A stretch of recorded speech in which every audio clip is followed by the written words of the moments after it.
ভাই নামাজ শুধু আল্লাহ সুবহানাহু ওয়া তাআলার ইবাদত না, নামাজ হচ্ছে আল্লাহ সুবহানাহু ওয়া তাআলার সাথে কথা বলা এবং আল্লাহ সুবহানাহু ওয়া তাআলার কাছে নিকটবর্তী যাওয়া।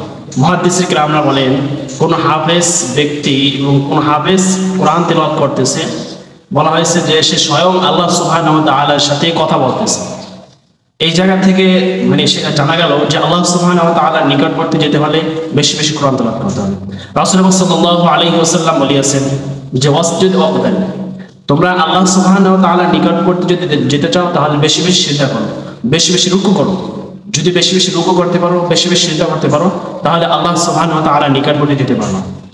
তোমার দুনিয়াতে যত সমস্যা আছে তুমি সিজদা করে পড়ো।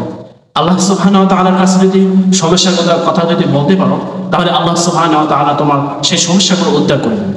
আমাদের দুনিয়ার সমাজে এবং রীতিনীতি অনুযায়ী দেখা যায় যে আমরা দুনিয়াতে যে সমস্যা করি আর মানুষের কাছে যাই না। ভাই, মানুষের কাছে যাও, যদি সমস্যা করো অবশ্যই আল্লাহ সুবহানাহু ওয়া তাআলার কাছে এবং আল্লাহ সুবহানাহু ওয়া তাআলার দরবারে তুমি সিজদা করে যাও, আল্লাহ সুবহানাহু ওয়া তাআলার নিকটবর্তী হয়ে যেতে পারবে।